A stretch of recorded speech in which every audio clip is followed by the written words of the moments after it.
Hi, this is Florida Natural Farming at Frog Valley Tropical Fruit Farm, and I just want to talk about a calcium oxalate and waxy leaf plants and its role in helping plants deal with environmental stress like heat or cold. And it's kind of important, and it's in all plants, and seems to be, and it's in fungi, and you can't really get it without the fungi. So it's kind of the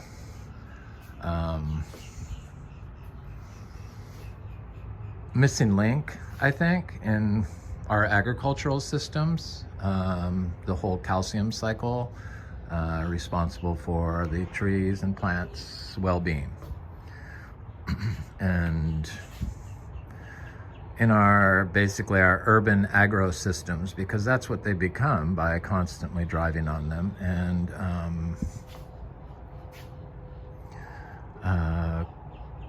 not understanding what we're doing when we do that and trying to grow trees in it long term. The trees only live on average of 15 years when you do stuff like that. And that's the urban tree, and that's where we are today with our citrus. But before that, I wanted to talk a little bit about my loves, my Anthuriums and Philodendrons that I've been coveting, and Monsteras, super highly calcium oxalate filled plants. For some reason, those are the plants that I mostly collect, or plants that are high in calcium oxalate. And they get the calcium oxalate from fungi, or from the soil. This is that variegated Monstera, Bryce Garling. I think he's Bryce from World's Best Mulberry. But anyway, he commented on my Monstera and thought it was, could have been Borsigiana because it grew so fast. But you know, this is a year. I mean, this is how big it is. A year, more than a year and a month, year and 2 months.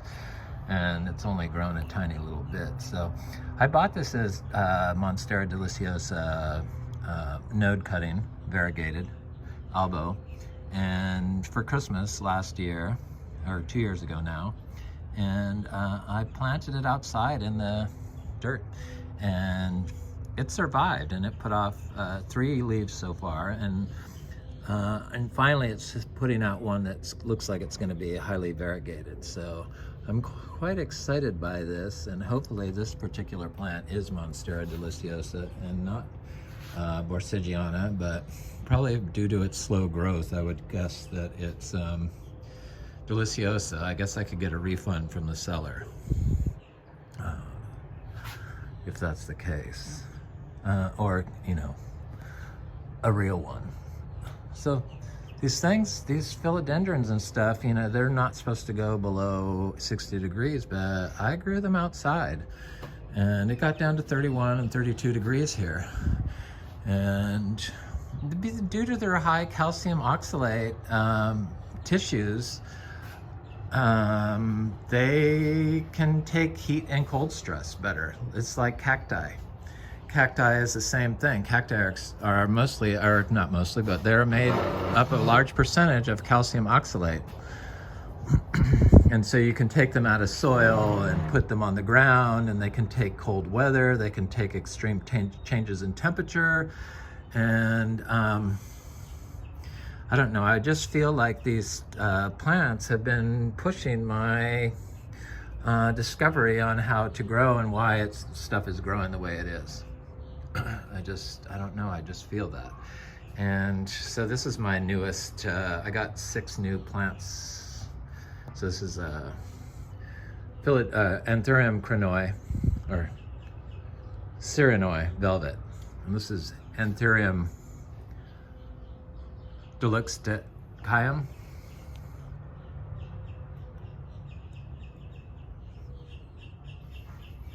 And this is another Anthurium, but I think I had that one here before. This is queremalense. Which one is it? I think this is, oh yeah, this is a new one. Waterburyanum Anthurium, or waterburyanum, something like that. I haven't really memorized all the names. And I got this Anthurium vitarifolium.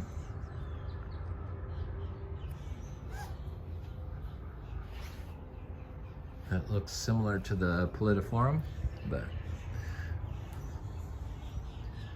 And I got, I guess I got 8 new plants.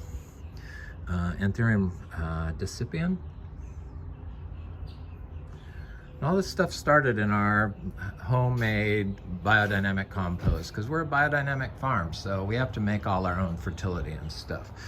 And that's what we do, or I do. This is a Philodendron Sparreorum. Is that it? Yeah, it's beautiful. It looks like it's really long. The leaves get huge on these. And it looks like it has very long between growth points.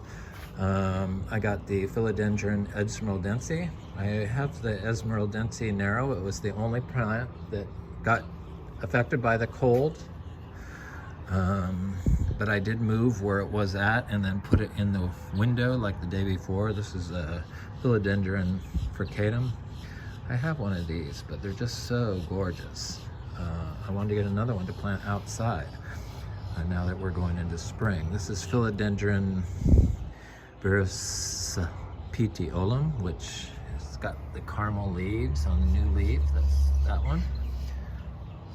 I love them. And this is Monstera subpinnata. I saw this in one of the videos I watched, and it was growing like up a tree. It looked like a palm or some thick fern growing up the tree, the trunk of the tree. So I'm like, oh, I need to get that. But that's it, I think, on the new plants. I got some new begonias. Yeah, I'm a plant hoarder. I know a lot of you are plant hoarders. I had a couple of people come by. I had a couple and their one of their mothers come by a couple days ago from Boston, and they didn't know anything about tropical fruit. And then I had Kara and Joe, and I forget the mother's name. And yesterday I had a guy from California that moved to Indian River County that's into, bought a new house, and he's into growing naturally. He has a 75 plant plumeria collection, so I was quite impressed. Smart guy. So we talked about how to fix the lots, the agricultural systems, because its compaction is causing all the problems. It's pretty obvious that's what it is. You've got to recognize that when you drive on the rows between your trees, that it's compacting the soil, and the sand here is like super fragile. So, and then when you remove all the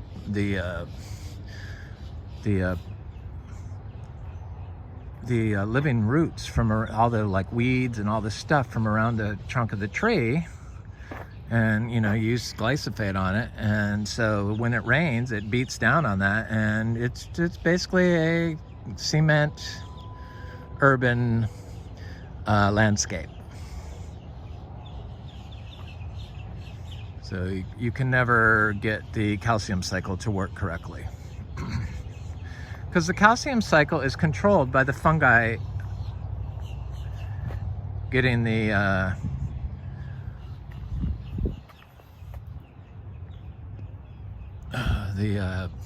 calcareous rock and excreting enzymes that turn it into calcium oxalate crystals that travel on the fungal hyphae to the trees and plants.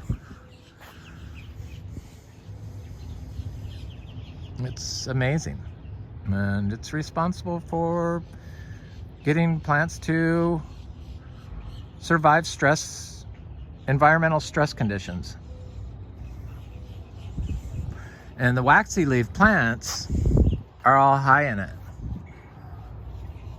I think what they failed to recognize in the Florida syntropic and the Florida permaculture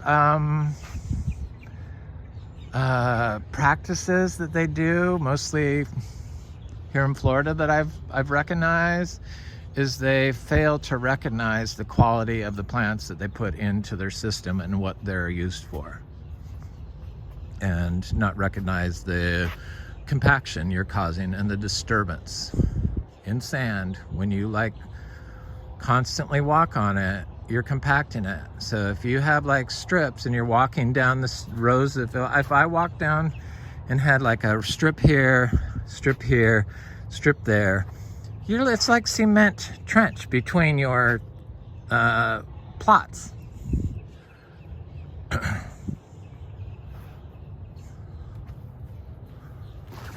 And then if you're, I don't grow any Teutonia diversifolia, the Mexican sunflower. I did it years ago in my first place and I hated it. It was like a maintenance nightmare, and it turned into just a yellow monocrop. And so I just didn't like it. And so I discovered that waxy leaf plants are more likely to have a fungal relationship, symbiotic fungal relationship with the soil, in the soil and in the plant, either in the plant or outside the plant in the root zone. In an urban environment, when you're walking and driving on everything and covering it with cement, and then you plant a tree in it, it's tantamount to our modern day agriculture. You can get away with it when you grow in annual vegetables, and Teutonia chopped up is excellent for that, for chop and drop too. It has lots of flavonoids and, you know, polyphenols and biogenic plant VOCs, or biogenic VOCs, plant biogenic VOCs. So it is a good thing, but it's not forming a relationship with the fungi in the soil as much as a waxy leaf plant. Because it's kind of a, it's like it's just, it doesn't have high calcium oxalate in it. It has it because all plants have it. They can't survive without it. The calcium oxalate is like bones for us. It's the bones for the plant. So just to completely ignore it is just crazy. And the reason why Ernst Scotch was so successful in his form of syntropic original agriculture is because he uses eucalyptus. Eucalyptus is a very waxy plant and is very high in calcium oxalate, and that's why it can survive in California without ever being watered, even during drought. So by him planting that, and they get huge, so the roots go deep, and he's not dealing with sand, because there's not a lot of eucalyptus growing in here. I've seen some on the West Coast, but I very rarely see it around here. So it's sand. They're dangerous. They'll fall over probably, I would guess, in our sand. But they're high in calcium oxalate. And so when he's chopping and dropping that, he is essentially dropping carbon that is more likely to become mineralized in the soil. So calcium oxalate high plants high in calcium oxalate are more likely to produce mineralized soil than Teutonia, which most of it will just go into the air. It's just so fascinating. It's just all this information that just doesn't get talked about, that is so obvious, but yet so I don't know, new, I guess. So the grasses form relationships with the fungi. So this is why bananas in the soil. This is why the bananas and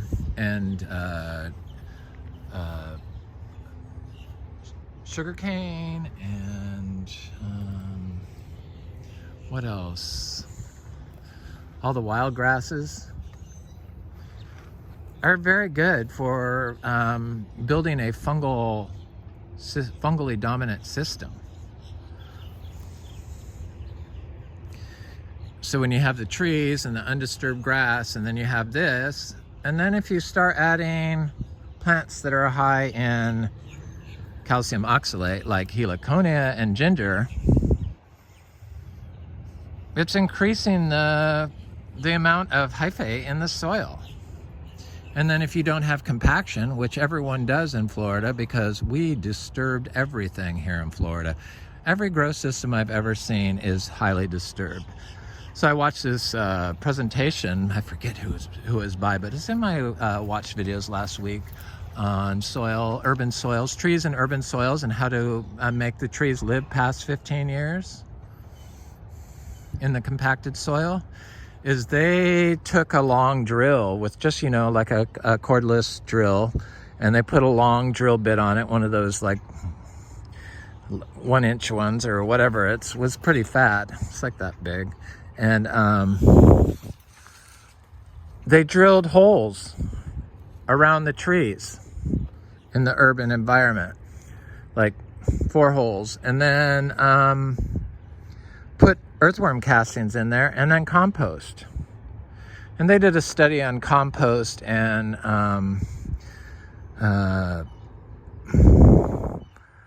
wood chips.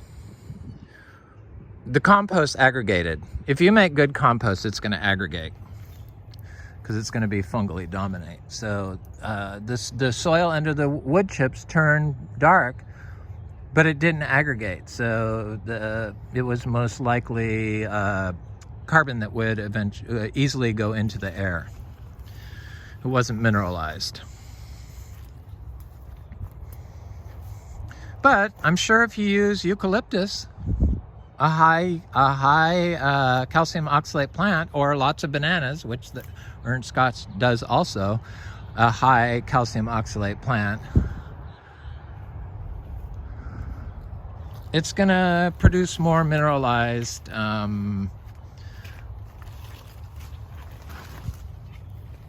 carbon in the soil.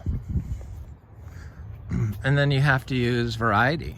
That's where the whole diversity thing comes in. Everything is about diversity here in the plant world.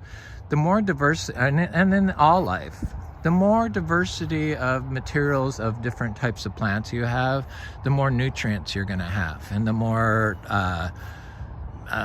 biology you're going to have. So if you just have a monocrop of Tittonia and your trees and maybe a banana and just like 3 things or 5 things or 6 things, that's not enough. You can kind of get away with it with the ginger, because the ginger, it seems like, I mean, nothing froze around our gingers.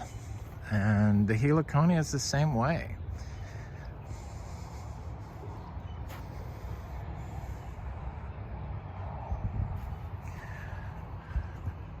So I think to get the calcium cycle started, you probably need to like throw down some organic milk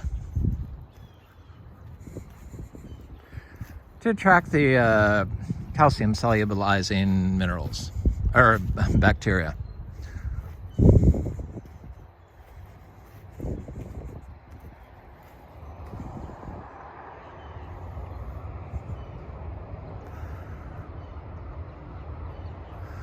That's why citrus does so well here. It's very, and when you don't plant it in compacted soils and use chemicals, I mean, it's a very waxy leaf plant, so it's very highly fungally, it works with fungi in the soil. And if you have a compacted agro-urban system, because that's all of our agricultural systems are all urban agro systems, they're compacted, and your tree ain't ever gonna live very long.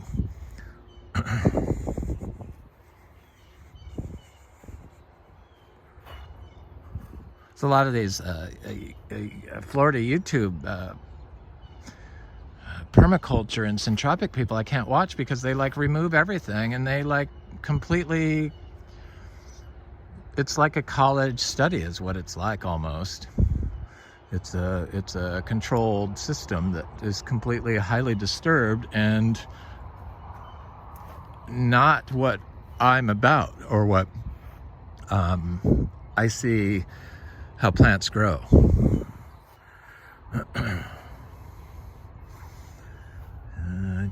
You can't really remove all this. If I removed everything from when I started here and clear cut all this stuff and pulled up all the trees and everything, I could never certify this organic.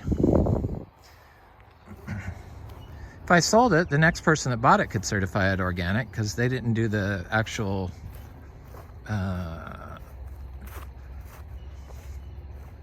ruination of all life, basically, because that's what that does when you just remove everything and just start with just pure sand.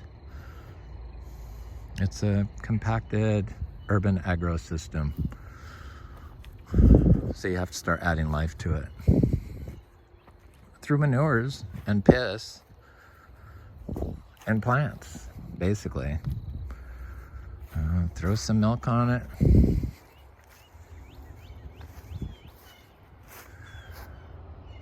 Throw some manure on it, throw some compost on it. So the compost we make, it's I don't put water on it. It's the daily scoopage from the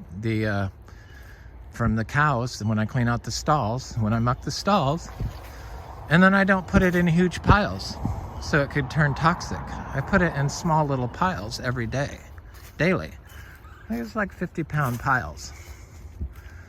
And it's like cow manure and donkey manure and some spit on and peed on hay and some cow manure, I guess I said. And you can see it's like full of fungi. And I have my cilantro growing on it. I throw seeds on this part. I never did anything. You don't have to water it. You don't have to wet the compost piles. And then the fungi holds it in place. The fungi is what makes the soils dark. So if I move this over, it would severely damage a lot of the earth to carbon debris.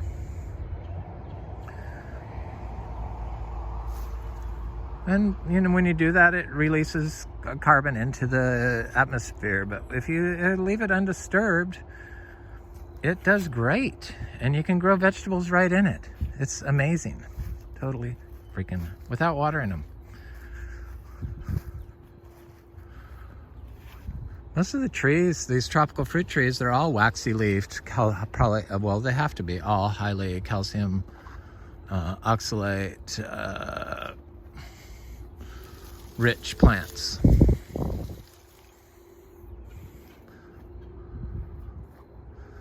The burnt heliconia, those I just planted, and the bananas they got it, but they're all coming back. So there's new leaves on everyone's, so they didn't melt down to the bottom.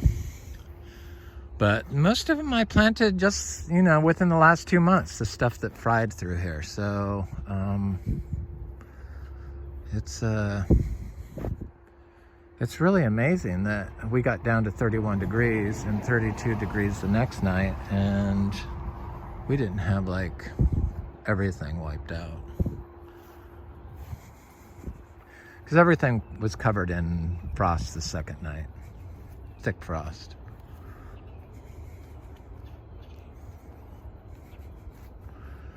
Anyway, this is Frog Valley Tropical Fruit Farm, and I hope you have a good day.